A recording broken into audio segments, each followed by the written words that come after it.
Phone tapping కేసుకు సంబంధించిన breaking update చూస్తున్నాము. ఇటు ఈ కేసులో ఇవాళ సుప్రీంకోర్టులో కీలక విచారణ అయితే జరగబోతోంది.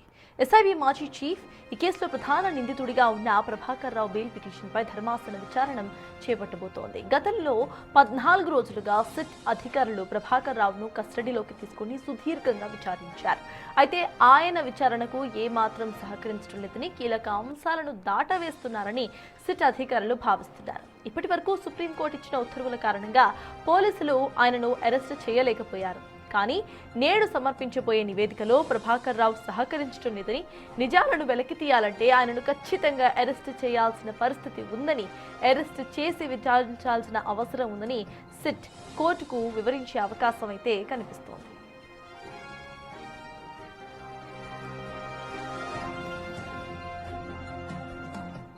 మరోవైపు ప్రభాకర్ రావు తరపు న్యాయవాదులు అనారోగ్య కారణాలు చూపిస్తూ బెయిల్ కోరుతున్నారు. కస్టడీ విచారణ పూర్తయిన నేపథ్యంలో ఇక ఆయనను అదుపులోకి తీసుకోవాల్సిన అవసరం లేదని వారు వాదిస్తున్నారు. దీంతో సుప్రీంకోర్టు ప్రభాకర్ రావుకు బెయిల్ మంజూరు చేస్తుందా, లేక పోలీసుల అభ్యర్థన మేరకు అరెస్టుకు గ్రీన్ సిగ్నల్ ఇస్తుందా అన్నది ఇప్పుడు రాజకీయ అధికార వర్గాల్లో కూడా తీవ్ర ఉత్కంఠను రేపుతోంది.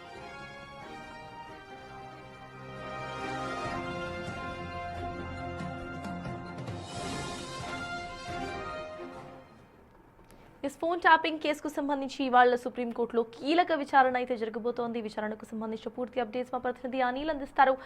అనిల్, చెప్పండి, ఇటు కస్టడీలోకి తీసుకునే అవకాశం ఉందనుకోవాలా, అరెస్ట్ చేసే ఛాన్సెస్ ఉన్నాయనుకోవాలా, లేకపోతే మళ్ళీ ఇటు బెయిల్ను కంటిన్యూ చేసే అవకాశాలు ఉన్నాయనుకోవాలా, ఇటు ఎలా వాదించబోతున్నారు అనుకోవాలి ఇరు వర్గాలు? అప్డేట్స్ ఏంటి అనిల్?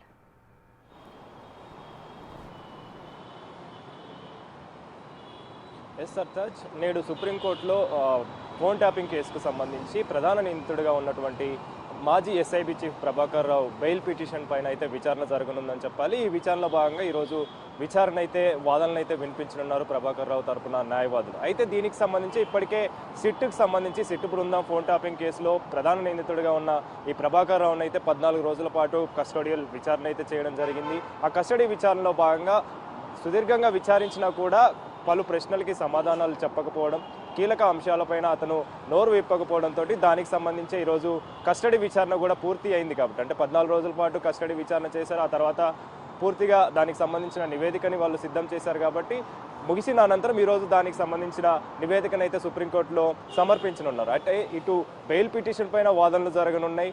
ప్రభాకర్ రావుకు సంబంధించి ఆయన తరపున న్యాయవాదులు వాదనలు అయితే వినిపించనున్నారు. ఇటు సిట్కు సంబంధించి దానికి సంబంధించిన నివేదికనైతే సిట్ తరపున బృందానికి సంబంధించి కావచ్చు, బృందం తరపున న్యాయవాదులు కావచ్చు, వీళ్ళు కూడా నివేదికనైతే సమర్పించనున్నారు.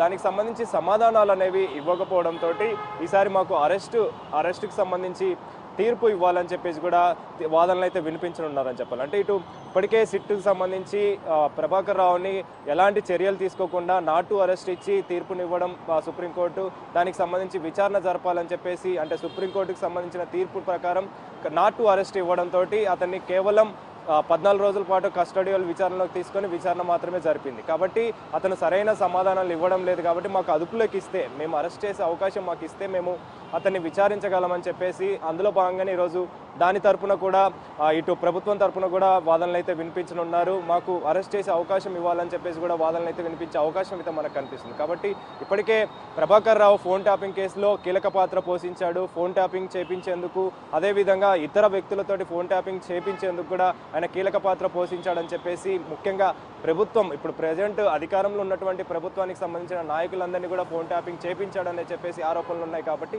ఆరోపణల నేపథ్యంలోనే అతనికి సంబంధించి అతను ప్రధాన నిందితుడిగా ఉన్నాడు. కాబట్టి ఇప్పటికే సుప్రీంకోర్టులో వాదనలు అయితే వినిపించడం జరిగింది.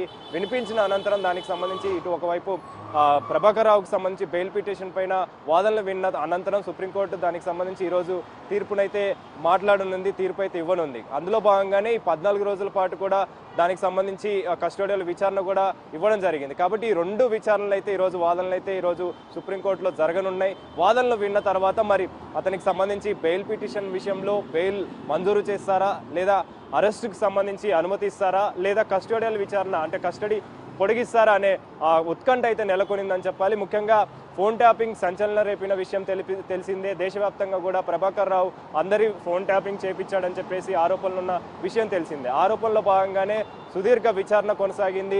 చాలామంది నేతల్ని కూడా పిలవడం జరిగింది, బాధితులను కూడా పిలవడం జరిగింది. వాళ్ళందరినీ కూడా పిలిచి స్టేట్మెంట్లు కూడా రికార్డ్ చేశారు. రికార్డ్ చేసిన అనంతరం చాలామందిని కూడా అరెస్ట్ చేశారు. అంటే ముఖ్యంగా ఈ ఫోన్ ట్యాపింగ్ కేసులో ఎవరైతే నిందితులుగా ఉన్నారో వాళ్ళందరినీ కూడా అరెస్ట్ చేయడం జరిగింది. కానీ ప్రభాకర్ రావుని మాత్రం ప్రధాన నిందితుడిగా ఉన్నాడు. ఇతను అమెరికా వెళ్ళిపోవడం జరిగింది. ఎప్పుడైతే ఇతని పైన పంజగుట్ట పోలీస్ స్టేషన్లో కేసు నమోదైందో అప్పటి నుంచి కూడా అతను అబ్స్కానింగ్లో ఉన్న తర్వాత సుప్రీంకోర్టు ఆదేశాల మేరకు నాట్ టు అరెస్ట్ ఇస్తాము, మీ మీద ఎలాంటి చర్యలు తీసుకోకుండా కేవలం విచారణకి హాజరయ్యే విధంగా మీకు తీర్పునిస్తామని చెప్పడంతో అతను రావడం జరిగింది. వచ్చిన తర్వాత తనకు సంబంధించే 4-5 సార్లు అంటే దాదాపు 6 సార్లు నోటీసులు ఇచ్చిన తర్వాత జూబ్లీ హిల్స్ పోలీసులు సిట్ అధికారులు నోటీసులు ఇచ్చిన తర్వాత అతను విచారణకైతే హాజరయ్యారు. కానీ విచారణకు సహకరిస్తలేడు అని చెప్పి సుప్రీంకోర్టులో పిటిషన్ వేయగా పిటిషన్లో భాగంగానే వాదనలు విన్న సుప్రీంకోర్టు నాట్ టు అరెస్ట్ ఇస్తూ కస్టోడియల్ విచారణ చేసుకోవచ్చు అని చెప్పేసి సిట్ అధికారులకి ఆ సుప్రీంకోర్టు అయితే తీర్పునివ్వడం జరిగింది. ఒకవైపు బెయిల్ పిటిషన్ పైన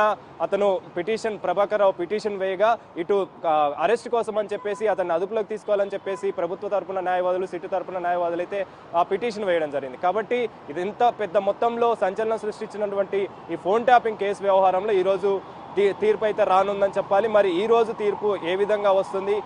ప్రభాకర్ రావుకి అనుకూలంగా వస్తుందా, లేదా సిట్ అధికారులకు సంబంధించి సిట్ బృందానికి సంబంధించి అనుకూలంగా వస్తుందా? అరెస్ట్కి అనుమతిస్తారా, లేదా బెయిల్ పిటిషన్ మంజూరు చేస్తారా అనే విషయం పైన అయితే ఉత్కంఠ నెలకొన్న పరిస్థితి మనకు కనిపిస్తుంది. సర్తాజ్. Thank you Anil.